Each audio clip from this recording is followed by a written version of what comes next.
Selamat datang di channel Biodataku. Berikut ini adalah biodata dan profil Recep Tayyip Erdogan.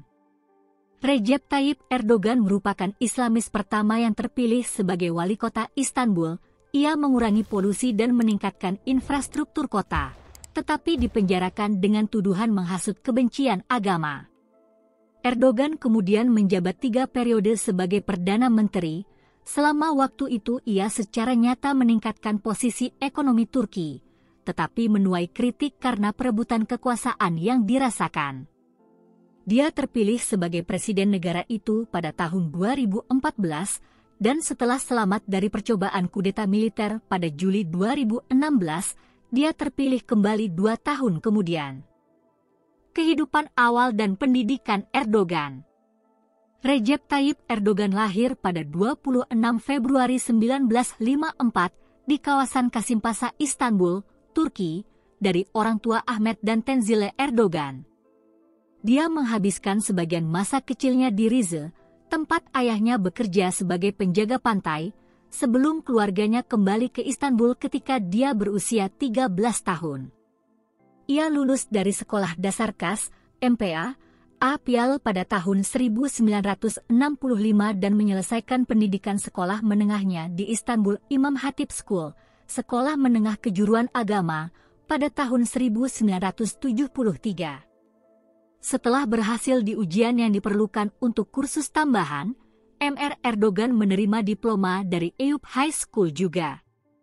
Ia menerima ijazah kelulusan dari Fakultas Ekonomi dan Ilmu Administrasi Universitas Marmara pada tahun 1981. Sejak masa mudanya, Erdogan telah memilih untuk menjalani kehidupan sosial yang terkait dengan politik.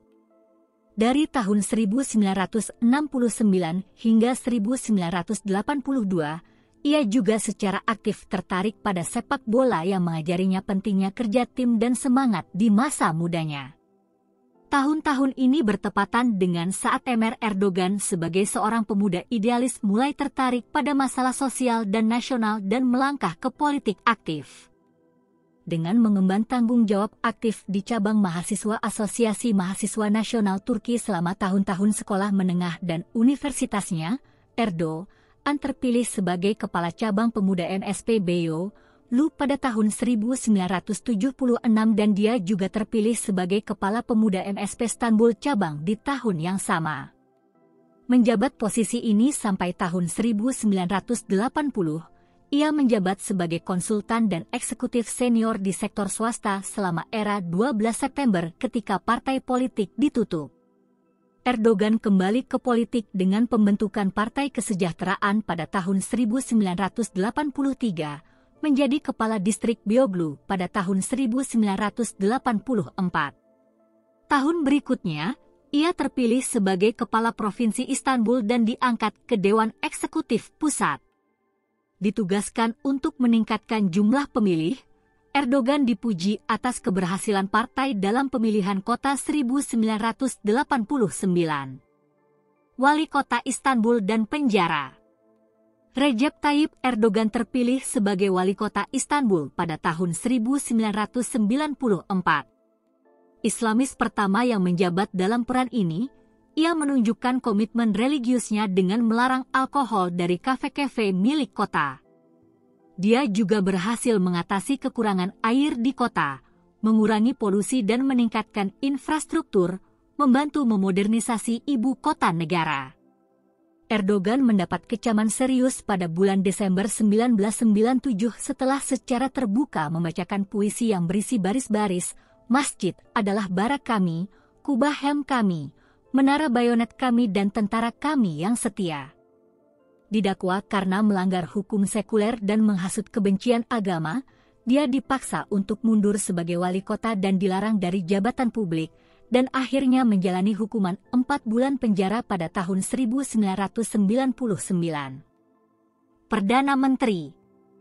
Hukuman penjaranya selesai, Erdogan ikut mendirikan Justice and Partai Pembangunan, AKP, pada tahun 2001.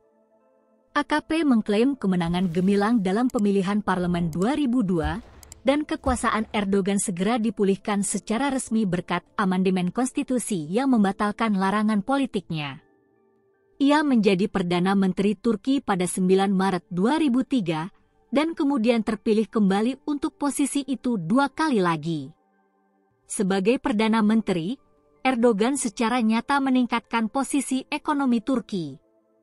Dia mengendalikan inflasi dan mendorong investasi asing yang mengarah pada peningkatan pendapatan per kapita, peringkat kredit yang lebih kuat, dan hubungan dekat dengan sekutu barat. Namun, Erdogan juga semakin dikenal sebagai pemimpin otoriter untuk meningkatkan keluasan kekuasaannya.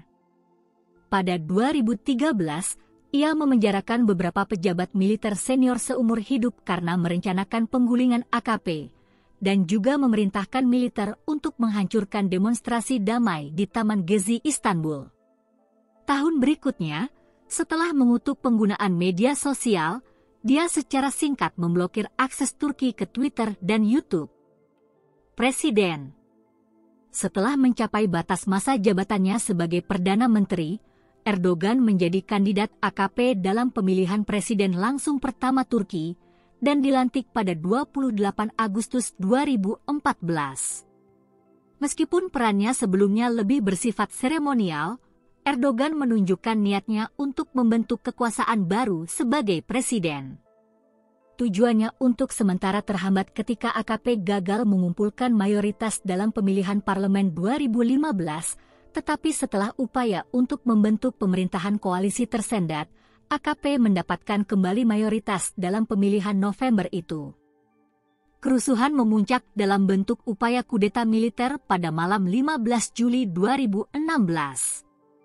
Erdogan yang sedang berlibur bersama keluarganya nyaris terhindar dari masalah ketika hotelnya digerebek dan berhasil melarikan diri ke Istanbul.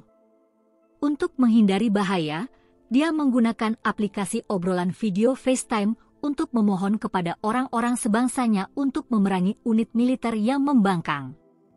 Dia sebagian besar didukung oleh pejabat kunci pemerintah dan tokoh berpengaruh, dan dalam beberapa jam kudeta, yang mengakibatkan lebih dari 400 kematian dan 1.400 orang lainnya terluka, telah digagalkan. Erdogan menyalahkan pemberontakan pada pengikut Fethullah Gulen, seorang ulama Turki yang tinggal di pengasingan di Amerika Serikat, dan menuntut ekstradisi ulama itu. Selain memenjarakan ribuan personel militer, puluhan ribu polisi, hakim, pegawai negeri, dan guru diskurs ditahan atau ditempatkan di bawah penyelidikan. Dia kemudian mendeklarasikan keadaan darurat nasional, memberikan kepercayaan pada gagasan bahwa dia akan menggunakan pengalaman itu untuk menggulingkan musuh-musuhnya yang dikenal dan mengklaim lebih banyak kekuatan. Kekhawatiran itu terwujud dengan disahkannya referendum konstitusional pada April 2017 yang menghapuskan jabatan Perdana Menteri dan memberi Presiden Turki kekuasaan eksekutif baru, termasuk kemampuan untuk menunjuk hakim dan pejabat. Pemilihan kembali untuk masa jabatan kedua. Setelah Erdogan menyerukan pemilihan awal pada tahun 2018, partai-partai oposisi melakukan perlawanan penuh semangat dalam upaya untuk menghentikan konsolidasi kekuasaannya.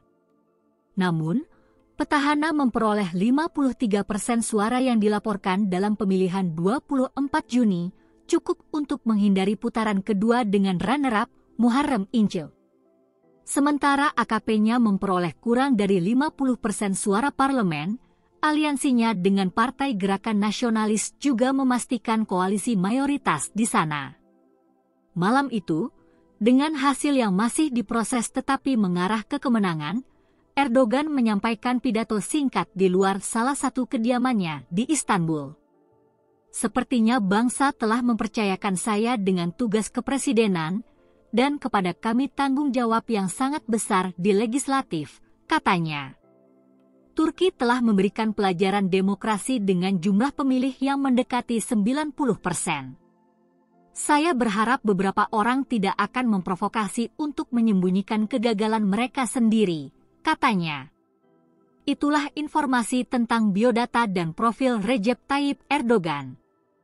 Semoga bermanfaat dan terima kasih telah menonton channel Biodataku.